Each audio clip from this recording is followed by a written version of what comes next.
Numbers chapter 19. The Lord spoke to Moses and Aaron, saying, This is a statute of the law that the Lord has commanded. Tell the Israelites to bring you a red heifer without defect, in which there is no blemish and on which no yoke has been laid. You shall give it to the priest Eleazar, and it shall be taken outside the camp and slaughtered in his presence.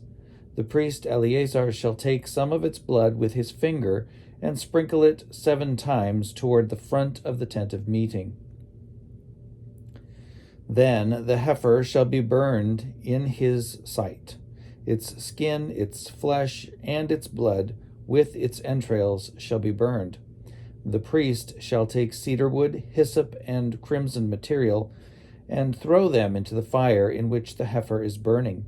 Then the priest shall wash his clothes and bathe his body in water, and afterward he may come into the camp, but the priest shall remain unclean until evening. The one who burns the heifer shall wash his clothes in water and bathe his body in water. He shall remain unclean until evening. Then someone who is clean shall gather up the ashes of the heifer and deposit them outside the camp in a clean place, and they shall be kept for the congregation of the Israelites, for the water for cleansing. It is a purification offering. The one who gathers the ashes of the heifer shall wash his clothes and be unclean until evening. This shall be a perpetual statute for the Israelites and for the alien residing among them. Those who touch the dead body of any human being shall be unclean 7 days. They shall purify themselves with the water on the 3rd day and on the 7th day, and so be clean. But if they do not purify themselves on the 3rd day and on the 7th day, they will not become clean. All who touch a corpse, the body of a human being who has died, and do not purify themselves, defile the tabernacle of the Lord.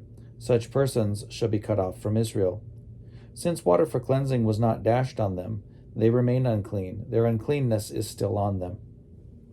This is the law when someone dies in a tent. Everyone who comes into the tent and everyone who is in the tent shall be unclean 7 days. And every open vessel with no cover fastened on it is unclean.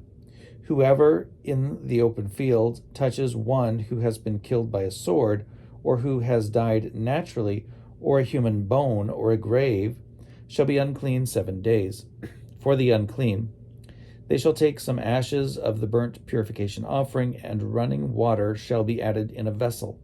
Then a clean person shall take hyssop, dip it in the water, and sprinkle it on the tent, on all the furnishings, on the persons who were there, and on whoever touched the bone, the slain, the corpse, or the grave.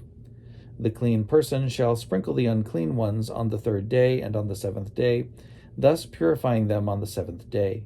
Then they shall wash their clothes and bathe themselves in water, and at evening they shall be clean. Any who are unclean but do not purify themselves, those persons shall be cut off from the assembly, for they have defiled the sanctuary of the Lord. Since the water for cleansing has not been dashed on them, they are unclean. It shall be a perpetual statute for them. The one who sprinkles the water for cleansing shall wash his clothes, and whoever touches the water for cleansing shall be unclean until evening. Whatever the unclean person touches shall be unclean, and anyone who touches it shall be unclean until evening.